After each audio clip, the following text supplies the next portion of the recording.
ছাত্ৰ ছাত্ৰীসকল, তোমালোকৰ লগত আজি মই মাই চাইল্ডহুড পাঠটোৰ পৰৱৰ্তী অংশ আলোচনা কৰিম। পইণ্ট নম্বৰ 4 পৰা আলোচনা কৰিবলৈ বাকী আছিলে। Every child is born with some inherited characteristics into a specific socio-economic and emotional environment and trained in certain ways by figures of authority. প্ৰত্যেকটো শিশুৱে যেতিয়া জন্মগ্ৰহণ কৰে তেওঁলোকে কিছুমান বৈশিষ্ট্য তেওঁলোকৰ পূৰ্বপুৰুষৰ পৰা ইনহেৰিট কৰি আনে, আৰু যিটো আমাৰ ছ'চাইটি আছে, যিখন আমাৰ সমাজ আছে, আৰ্থসামাজিক পৰিৱেশৰ মাজত তেওঁলোক যেতিয়া ডাঙৰ দীঘল হয়, সেই অথৰিটিৰ দ্বাৰা তেওঁলোকক কিছুমান ইনষ্ট্ৰাকশ্যন দিয়া হয়, নীতি নিয়ম শিকোৱা হয়। ঠিক তেনেদৰে সেই পৰিৱেশৰ মাজেদি তেওঁলোক ডাঙৰ দীঘল হয়। I inherited honesty and self discipline from my father. Abdul কালামে দেউতাকৰ পৰা কি আহৰণ কৰিছিলে? ইনহেৰিট কৰি আনিছিলে অনেষ্টি এণ্ড ছেল্ফ ডিচিপ্লিনটো তেওঁ দেউতাকৰ পৰা আহৰণ কৰিছিলে। From my mother I inherited faith in goodness and deep kindness. আৰু মাকৰ পৰা মই ফেইথ ইন গুডনেছ আৰু ডিপ কাইণ্ডনেছ, যিটো দয়াশীলতাৰ ভাৱ, সেইটো মই মাৰ পৰা আহৰণ কৰিছিলোঁ। And so' did my 3 brothers and sisters. মোৰ আৰু বাকী ভাই ককাই ভনীহঁতেও সেইটো তেনেধৰণে আহৰণ কৰিছিলে। I had 3 close friends in my childhood. মোৰ শিশুকালত 3জন খুব অন্তৰংগ বন্ধু আছিলে, ৰামানন্দ শাস্ত্ৰী, অৰবিন্দন এণ্ড শিৱপ্ৰকাশন। তেওঁলোক ৰামানন্দ শাস্ত্ৰী, অৰবিন্দন আৰু Sivaprakasan. All these boys were from orthodox Hindu Brahmin families. আটাইকেইজন গোড়া হিন্দু ব্ৰাহ্মীণ পৰিয়ালৰ পৰা আহিছিলে। As children none of us ever felt any difference amongst our self. শিশু হিচাপে আমাৰ মাজত কোনো আমি ভেদাভেদ অনুভৱ কৰা নাছিলোঁ, কোনো আমাৰ মাজত উচ্চ নিচৰ ভেদাভেদৰ ভাৱ নাছিলে।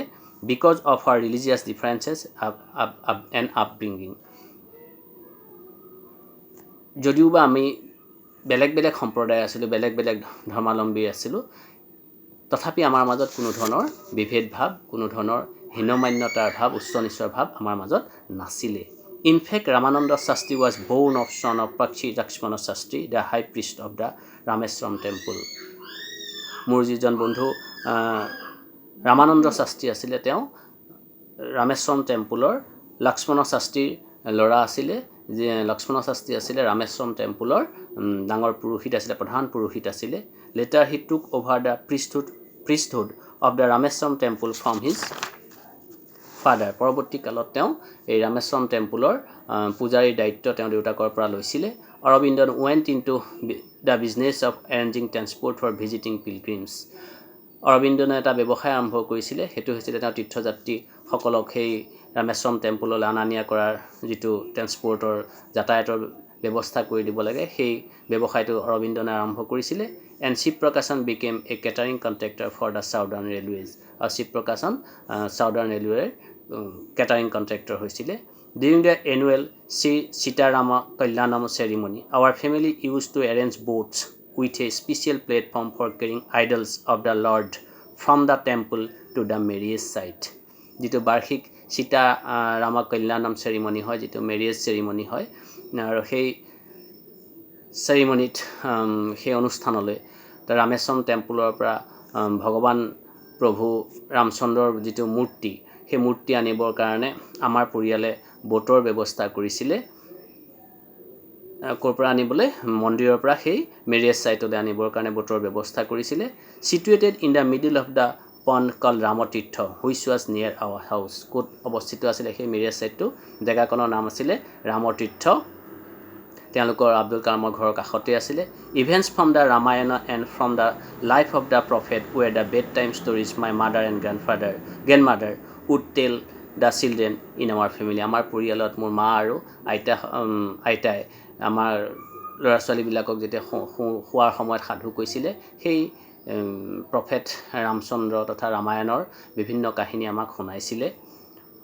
One day when I was in the 5th standard at the Rameswaram elementary school. এদিনাখন মই যেতিয়া ৰামেশ্বৰম এলিমেণ্টেৰী স্কুলৰ 5ম শ্ৰেণীত পঢ়ি আছিলোঁ, a new teacher came to our class. এজন নতুন টিচাৰ আমাৰ শ্ৰেণীলৈ আহিছিলে। I used to wear a cap which marked me as a মুছলিম।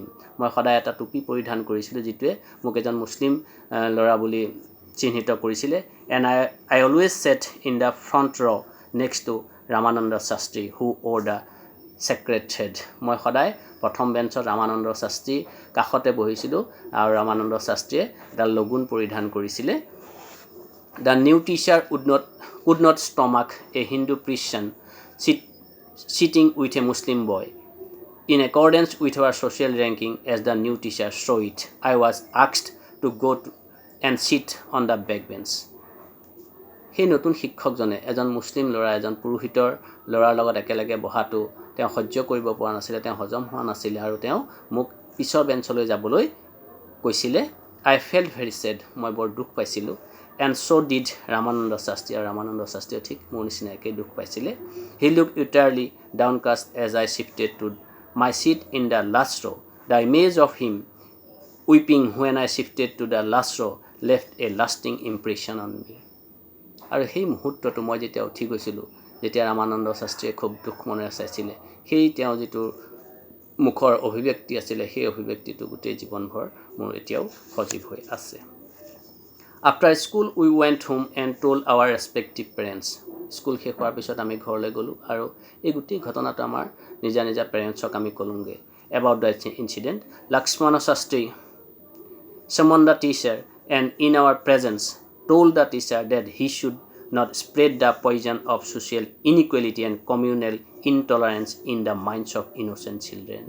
আমাৰ সন্মুখতে